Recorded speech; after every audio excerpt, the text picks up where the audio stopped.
আসসালামু আলাইকুম, কেমন আছেন সবাই? আশা করি সবাই ভালো আছেন। প্রতিদিনের মতো আজকে আরেকটি নতুন ছোট্ট একটি ব্লগ আপনাদের সাথে শেয়ার করতে চলে আসলাম। আশা করি ব্লগটি সবার ভালো লাগবে। আর ভালো লাগলে ছোট্ট একটা রিকোয়েস্ট করে নিচ্ছি শুরুতেই, যারা আমার চ্যানেলে নতুন এখনও সাবস্ক্রাইব করেনি, প্লিজ আমার চ্যানেলটা সাবস্ক্রাইব করে আমার চ্যানেলের পাশে থাকবেন। আর যারা সাবস্ক্রাইব করে আমার চ্যানেলের পাশে আছেন তাদেরকে অসংখ্য অসংখ্য ধন্যবাদ। আর সাবস্ক্রাইব করে পাশে থাকা বেল আইকনটি ক্লিক করে দিবেন, এতে করে আমি যখনই কোনো নতুন ভিডিও ছাড়ব নোটিফিকেশন আকারে আপনার মোবাইলে সর্বপ্রথম চলে যাবে। সকাল থেকে আমি ব্লগটি শুরু করেছি।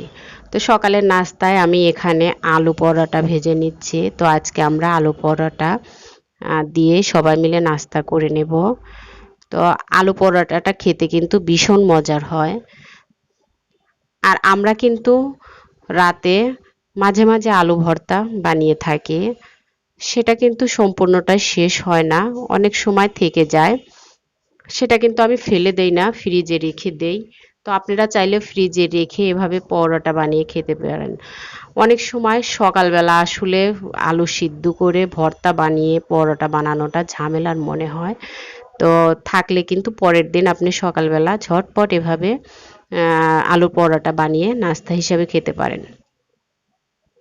আজকে আমি দুপুরে কোনো রান্না বান্না শেয়ার করছি না, তবে কি কি রান্না করছি সেটাই আপনাদের সাথে শেয়ার করছি।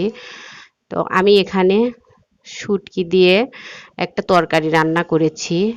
তো এখানে আমি কাঁঠালের বিচি, আলু আর কচুর মুখি অথবা কচুর ছড়া যে নামেই চিনুন না কেন, সেটা দিয়ে একটা তরকারি করেছি। আর এখানে ইলিশ মাছের ডিম দিয়ে আমি কচুর মুখি দিয়ে অর্থাৎ ছড়া দিয়ে একটা তরকারি করেছি, মাখা মাখা করে ঝোল দিয়ে। তো এটা আমি ফার্স্ট টাইম ট্রাই করলাম, মার্শাল্লাহ অনেক মজা লেগেছে। তো আপনারা চাইলে এভাবে ট্রাই করতে পারেন। আর এখানে আমি পুঁই শাক ইলিশ মাছের মাথা দিয়ে রান্না করছি। তো আজকে দুপুরে আমাদের এটাই ছিল খাবার। এগুলো দিয়েই আমরা সবাই মিলে দুপুরের খাবারটা খেয়ে নেব।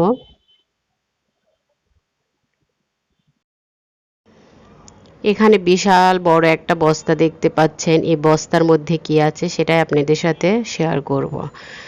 তো আমার কিছু শুকনো বাজার সদাই লাগতো, সেটাই নিয়ে এসেছে। তো রান্না শেষ করে আমি ক্যামেরাটা শ্যুট করে আমি এগুলো বের করতেছিলাম। আমার মেয়ে এসে বলল, দাও আম্মু আমি বের করে দেই। বলছে, আর তুমি কি পারবে? আম্মু বলছে, হ্যাঁ আম্মু আমি পারবো। তো বললাম, তাহলে বের করো, তুমি তোমার আন্টিদের সাথে আঙ্কেলদের সাথে শেয়ার করো, তুমি বের করে দেখাও। তো সে টুলের উপর বসে এক এক করে বের করছে আর ঢেলে ঢেলে দিচ্ছে। তো সে তো আস্তে করে রাখতে পারে না, সে জোরে জোরেই ঢিল মারছে। তো কেউ কিছু মাইন্ড করবেন না, আসলে ছোট বাচ্চা। আর ও ভারীটা কিন্তু তুলতে পারে না, কষ্ট করেই তোলে। তো আমি যেটা ভারী তুলতে না পারে আমি হেল্প করি। তো সবাই মাশাআল্লাহ বলবেন আর আমার সোনা ময়নাটার জন্য অনেক অনেক বেশি দোয়া করবেন। ও যেন সব সময় সুস্থ থাকে, ভালো থাকে। আল্লাহ যেন ওকে সব সময় ভালো রাখে। আর আমি যেন ওকে মানুষের মতো করে মানুষ করে গড়ে তুলতে পারি, সেই তৌফিক যেন আল্লাহ দান করে।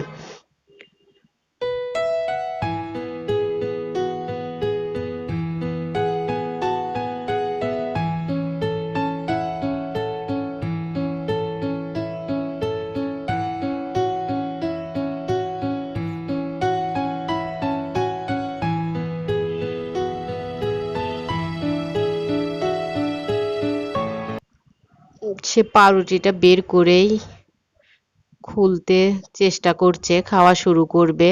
বলছে, জাম বলছে, আম্মু এভাবে খাওয়া যাবে না, হাত মুখ ধুয়ে তারপর খেতে হবে। তো এটাই ছিল আমাদের বাজার সদাই, আপনাদের সাথে শেয়ার করলাম। আর এখানে রোল দেখতে পাচ্ছেন, এটা সবজি রোল। আমি কয়েকদিন আগে সবজি রোল বানিয়েছিলাম, তার কয়েকটা রোল আমি ফ্রিজে ফ্রোজেন করেছিলাম, সেটাই আমি বের করেছি। আজকে বিকেলে আমি নাস্তা হিসাবে এটাই ওদের দেব। আর ভাজার জন্য এখানে আমি ফ্রাই প্যানে তেল দিয়েছি, গরম হয়ে গেছে। তো এক এক করে আমি রোলগুলো দিয়ে দেব, দিয়ে ভেজে নেব। আমি আমার সম্মানিত ভাই বোনেদেরকে আবারও একটা কথা বলতে চাই। আসলে এখনও আমার চ্যানেলে অনেক ভাই বোনেরা আছেন যারা চ্যানেলে ঢুকেই ভিডিও না দেখেই কমেন্টস করেন, সাবস্ক্রাইব করেন। আসলে সেই কমেন্ট আর সাবস্ক্রাইবগুলো কিন্তু আমি পাচ্ছি না, স্পাম হয়ে যাচ্ছে। আপনাদের যদি বন্ধু বানানোর ইচ্ছা থাকে তাহলে প্লিজ পুরো ভিডিওটা দেখে বন্ধু করবেন। এতে করে আমারও একটা বন্ধু বাড়বে, আপনারও একটা বন্ধু হবে। তো এভাবে আমার ছোট্ট একটা রিকোয়েস্ট হলো, এভাবে আর কেউ সাবস্ক্রাইবার এবং কমেন্টস করবেন না। আর ওই যে বলবেন না যে লাইক দিলাম, সাবস্ক্রাইব করেছি, আমার চ্যানেলে ঘুরে আসবেন, আপনাকে দাওয়াত দিলাম। আসলে এই কথাগুলো আমি বারবার বলছি, বলবেন না। কারণ আপনি ছোট্ট একটা কমেন্টস দিয়ে গেলেই আমি কিন্তু বুঝবো যে আপনার চ্যানেলে আমার যেতে হবে। তো সেখানে আপনার সাথে যদি আমার বন্ধু অ্যাড না থাকে আমি বন্ধু করে নেব। তো কথায় কথায় আমার রোলগুলো ভাজা হয়ে গেছে। এই রোলের রেসিপিটি আমি দিই নেই, আমার চ্যানেলে দেওয়া আছে অলরেডি, আপনারা চাইলে ওখান থেকে দেখে আসতে পারেন। তো আজকের মতো বিদায় নিয়ে নিচ্ছি, সবাই ভালো থাকবেন।